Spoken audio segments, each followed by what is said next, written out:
Today, the Gone Fishing crew travels to the Queen Charlotte Islands off the coast of northern British Columbia.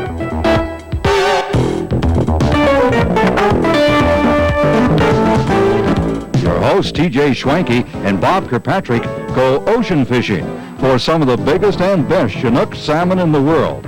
So stay with us, and we'll be right back with some great fishing action. I'm TJ Schwanke. And I'm Bob Kirkpatrick. Welcome to Gone Fishing. Now, we're up in the Queen Charlotte Islands at Samson Fishing Lodge, and we're fishing for Chinook salmon. And I think I got one on right now. Imagine you'll be a few minutes before you need this. I would think so. And when these fish hit, there's an initial run to start with. Then it's not too bad till they get to see the boat. Once they see the boat, they're gone again. It can take That's a nice fish. 30, 40 minutes to get the big ones in. Well, that's not too bad. I don't know if he's ready yet. No. Oh, I'm just throwing one in. There you go. Now, Chinook salmon are a little different from a lot of the fish that live in the ocean. They actually start out their lives in freshwater, and then they move into the ocean, and they move back up to spawn, and that's actually where they die. Chinooks die when they spawn. They usually spawn when they're about 3 or 4 years old, but they can live up to 8 or 9 years. And it's one thing that's different about these than a lot of other species. It's the males that are the big fish. Yeah, that's amazing. It's usually the females that are. Oh, man. Like you say, he came in so easy, and once they see that boat, they sure don't like it. Now, when they go up into the freshwater rivers to spawn, the females will build a nest, and they can be about, what, 12 feet long and a foot wide? Yeah, huge nest. They have to actually build their nest in quite a bit deeper water than most of the other salmon do. So they don't spawn in a lot of rivers. There's actually only one on the Queen Charlotte, the Yaccoon River. Most of them go further south to spawn to the bigger rivers. Now, the females will guard the nest for a few weeks, and then they die right away, and the males will live a little bit longer and stay around a little bit longer, but they eventually die before they have a chance to leave the river as well. May get one ready to come in yet? Maybe. Oh, that's a nice fish. All right. Wow. Thanks, Bob. That's great. Hey, that's my first Chinook salmon ever. That's a nice fish. That's got to be close to 25, 30 pounds. That's great. Like, if you're first-time salmon fisherman or you wanted a trip of a life, it's a good idea to come to a lodge. I mean, they offer fishing and helpful staff that you just can't beat anywhere else. And like I say, this is my first Chinook ever. And wow, that's all I can say. That's some kind of fish. Be a little bit careful. I cut the line, so I'm not sure where those. Ooh, not sure where those hooks are, but hey, that's a gorgeous fish. I'm gonna get some pictures of him. And we'll get him back in the water. Oh, he's gonna come up again, TJ. There he comes. Here he comes. Wow, has this fish ever jumped a lot? Oh! Pulled the weight right out of the water. This fish has jumped, I don't know, probably 10 times. When he comes down, you can see the line.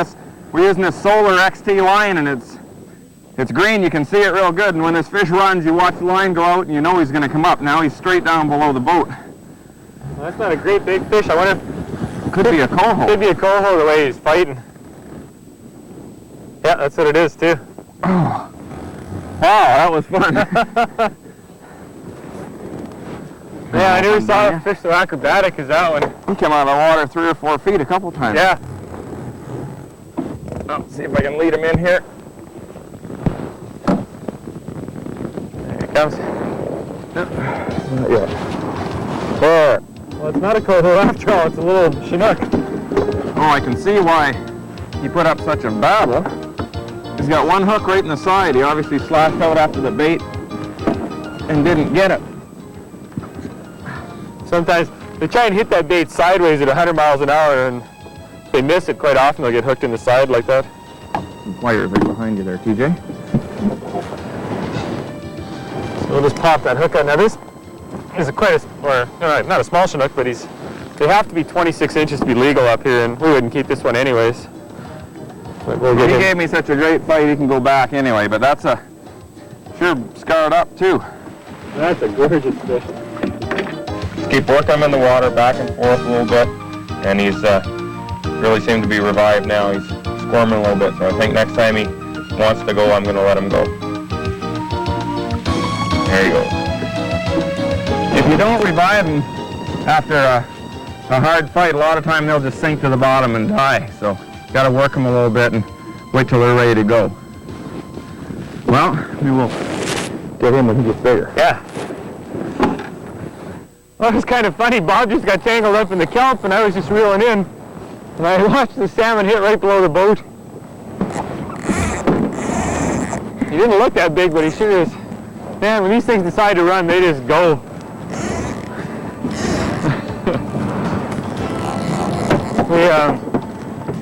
We're just about at high tide right now. And it seems the salmon are really feeding on this incoming tide. They're just fishing right up next to the kelp, and there's a bunch of it come out here from the tide and making quite the mess. I don't know how well I got this one hooked. All of a sudden he was there. You couldn't have been too far behind the boat when No. you hit. Well, I watched him actually take the bait. I don't think he's all that big, but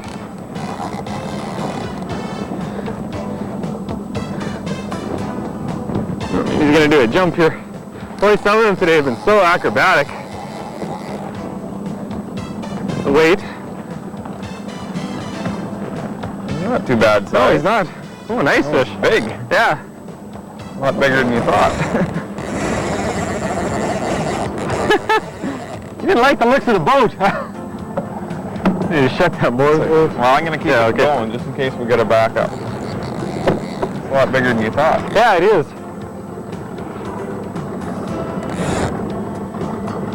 It's funny, they'll come into the boat fairly easily.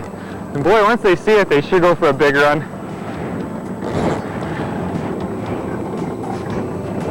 Boy, he's just sitting down there. I can't move him.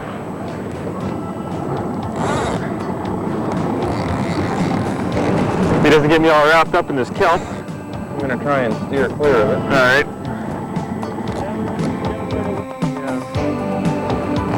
There's not much you can do with these fish until they decide they're ready. Taking me right around the boat twice now. He's not even a real big one. Nice fish though. For my first time salmon fishing, this is really something. I had one look at him, TJ. Pretty good. I think he's got to be getting tired. I know I am. There's your weight. Now, let me see if I can lead him to you. It's kind of hard to net him underneath the boat. Yeah. Go around.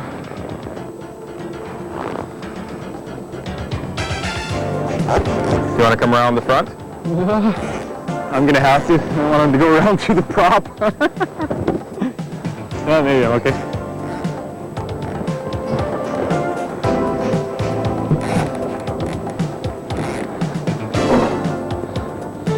Man, I can't believe the power.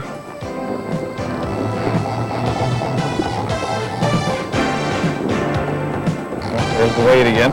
Now I know why people get so excited about catching these fish. That's a good sized fish. He sure doesn't like this boat though. Wow, he's coming at it. All right. Hey, that's a nice fish. It's got to be 25, 30 pounds, I would say. At least. All right. Nice fish, TJ. Good job on the net. Thank you. It's always important to have a good man on the net with these fish. They're so powerful. Wow, that's a big fish. Bigger than 25 pounds. Yeah. It's over 30. Get him out here. Here, I'll just cut your line here. Okay.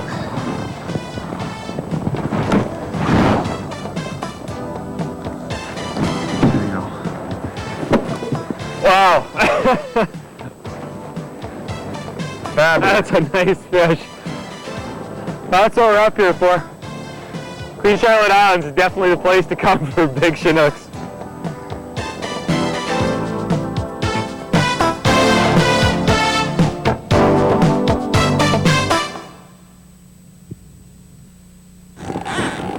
Got one going here, TJ. Rod just started popping. You give him a little bit of line. Oh, he's taking it hard. Yeah, I always thought when you fish for salmon, there you go. Oh, got him. I always thought when you fish for salmon, there's these big, spectacular hits, and it isn't. They just kind of tap the line, and what we're actually doing is feeding out to them. So, I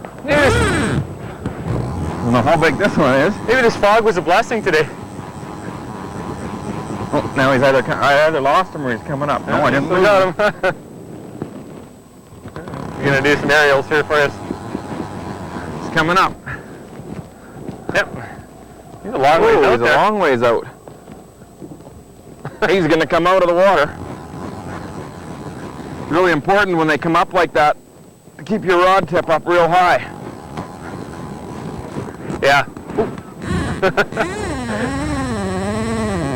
I don't think he's full one. I think we maybe gonna have to chase this one. Okay, I'll get it. It's another big fish.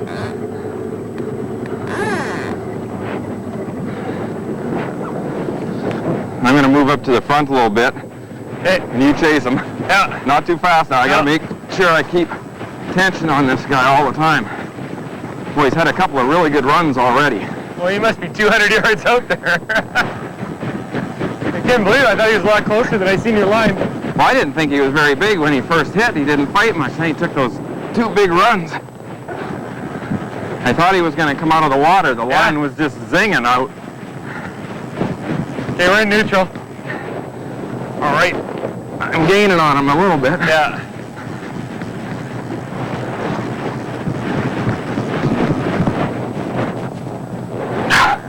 Yeah, they're sure fighting different today. They're coming up a lot more to the surface. Yeah.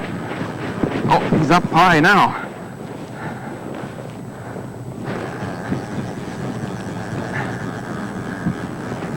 And we were actually just sitting still there. We just finished netting a fish, and we're just getting re-rigged, and Bob just had his sitting over the side, and the tide's on the way out right now. Oh, I saw him. Saw him come near the top there. And with that tide moving, it actually, whoa! Oh, look at him go across the top. It actually keeps your herring moving down there. Just we're using these cut plug herring, and they spin down there. With that tide moving out, even if your boat's sitting still, that herring will still sit down there and spin. Whoa!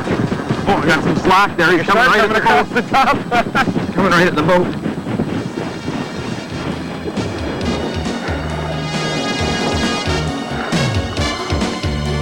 That's a big, big Chinook, I'll tell you what. Yeah. Way to go, Bob. Let's get him in the boat and get him unhooked. Oh, that's a big fish. Yeah. Whew. Wow. Oh. You got your something to cut this line. There's a knife, in there pretty yeah. good. You don't want to use a leader over again after catching a fish like that. They've got lots of teeth. Let's pick that one up and show everybody. That's incredible. I wonder if I can hold it. I want to get a couple pictures of this too. That's once in a lifetime. Oh! Wow.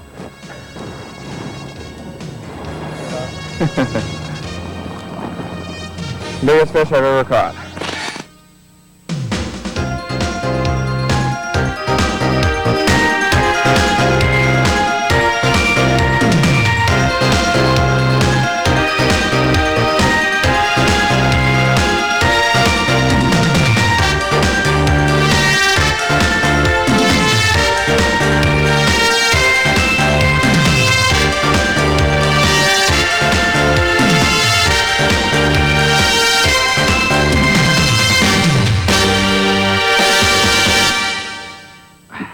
Now as we mentioned, we're using cut herring for bait here, and there is a special way you have to cut the bait to make it go through the water properly so it twirls. And what you do is you lay down the herring facing you, put your knife on almost a 45-degree angle both this way and the way the fish is running, and cut through. This one's a little bit frozen. And you don't use the head, just use the body. Then you got to clean out the cavity inside. You want to clean all of this out. I mentioned this one's a little bit, if they're thawed out completely, they're a little tougher to work with, and if they're frozen solid, they're tough. This one's just about right. And get most of this out in chunks.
out of the kelp. And so it's important to work as a team when you're fishing this way. As soon as someone catches a fish, the other guy should reel in quick and grab control of the boat. Now we may, if this is a big fish, we may have to turn around and chase it, but we don't want it to get into the kelp. I'm just trying to hold this out here a little bit. Another trick that works sometimes if the fish are trying to run into the kelp on you is get your boat between the fish and the kelp. And what happens there is they always want to swim away from the pressure. So if the pressure's coming from towards the kelp, they're going to swim away, of course. But right now, we don't want to get too close in there. Well, he's a long ways out there.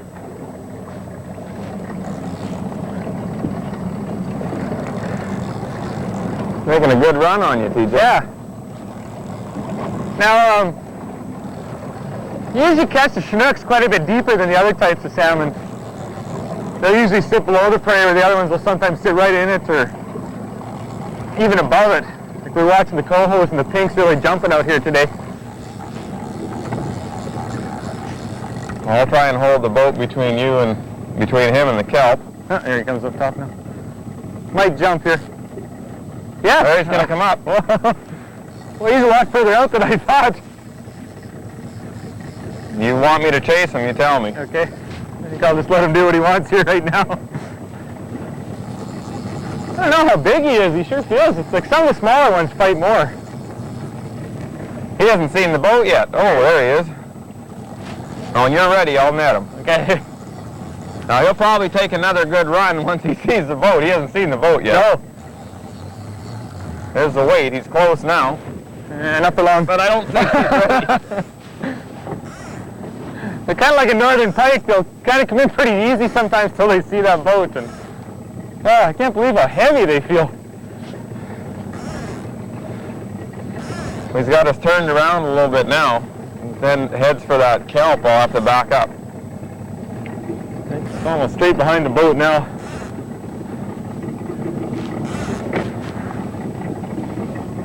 I think just keep this going sideways. You saw some sea lions here earlier, so I hope he doesn't come along and grab them. Did you get a chance to see how big it is? No, I just saw his tail. fin and tail come out. Boy, he's just doing what he wants down there. We're getting pretty close to that kelp. Yeah, he can slip us out again if you want. Yeah.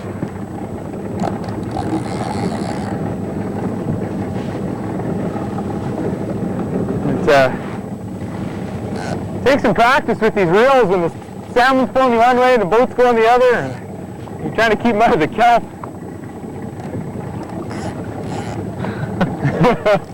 This one's actually got rubber tubing put around the handles, and it's a good trick. It sure makes wrapping on the knuckles a little easier. Go this way now. Well, I just can't move this fish. Seems like it anyways. It's getting close to half an hour, TJ. Now it's tougher now. The tide's coming up and we're having to fight that and the wind and stay out of this kelp, so you're fighting the boat a little bit too, but that fish is giving you a good go. Keeps everybody busy anyway. I think you're finally getting them more down. Yeah, I think so. There's so many knots between that hook and the fish.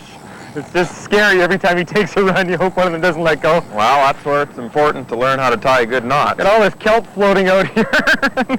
Trying to stay out of it. Ooh, we may not be done yet. No. You look at that 11-foot rod doubled over like that, you know there's something heavy on the other end. I can't believe this is my first chance to ever come up to BC and salmon fishing. I'd highly recommend it for anybody that wants to come on even on a once-in-a-lifetime trip. This is fabulous up here. Yeah, it's just, there's so much else to do and see, but it's just, this is what it's all about, catching these big salmon. Well, there's a lot of different species of fish that we can catch out here, too. That's the nice thing. Oh, I might get a chance at them this time. Yeah, I think so. Whoa, maybe not. He is definitely getting tired.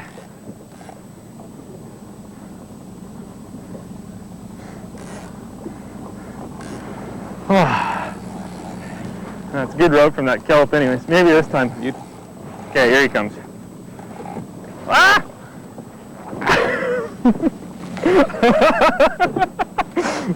Just about decapitated the cameraman there.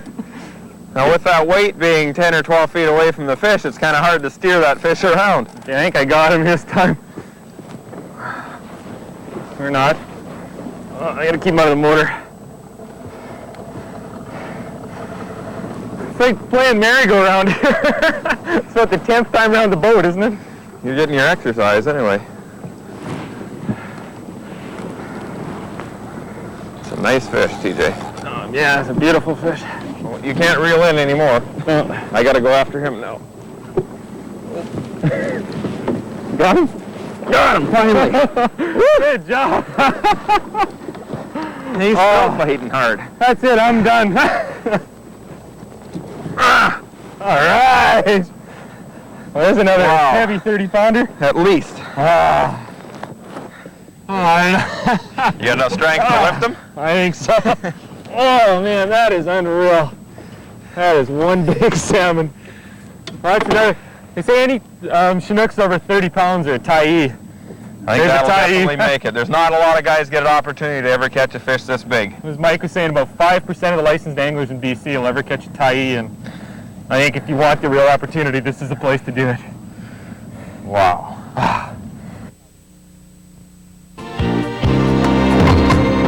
Well, Bob, it sure has been tough roughing it here on this fishing trip. It's been fabulous. We'd sure like to thank Mike Gillespie and all the staff here at Sampson Fishing Lodge. It's been just terrific. Accommodations are great and the fishing is fabulous. You bet. We've got some of the biggest salmon of our lives. We've got 4 tie-ees. It's a fishing adventure of a lifetime. I'd sure recommend Sampson Fishing Lodge. Now until next time, we're gone fishing.